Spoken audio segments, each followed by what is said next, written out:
Apelacioni sud u Beogradu potvrdio je optužnicu protiv četvorice hrvatskih oficira koje se terete da su u avgustu 1995. godine raketirali kolonu izbeglica na Petrovačkoj cesti kod Bosanskog Petrovca.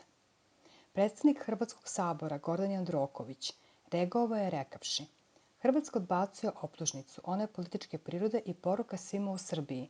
Okrenite se u budućnosti, pogledajte se u ogledalo i razmislite o tome šta radite. Takođe je poručio da će Hrvatska zaštititi svoje pilote. Ana Brnabić je reagovala na ove izjave i poručila: Hrvatsko rukovodstvo sada i zvanično preti da će blokirati evropski put Srbije, zato što nakon 27 godina tišine i nepravde tražimo da konačno neko odgovara za stravičan zločin na Petrovačkoj cesti.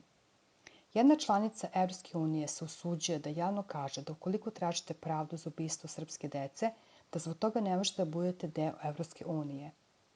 To je vladavina prava, to su evropske vrednosti i nije vas sramota to kažete otvoreno, rekla je Ana Brnabić. I dodala: Gospodine Jandrokoviću, pogledali smo se mi u ogledalo i shvatili da, ako smo ljudi, moramo da tražimo pravdu za pobijenu decu. A šta vi vidite kada se pogledate u ogledalo? Čoveka koji brani i slavi ubice dece, devojaka, staraca. Takođe je istakla da su hrvatski heroji pobili iz vazduha nenaoružane ljude koji su bili u zbeku.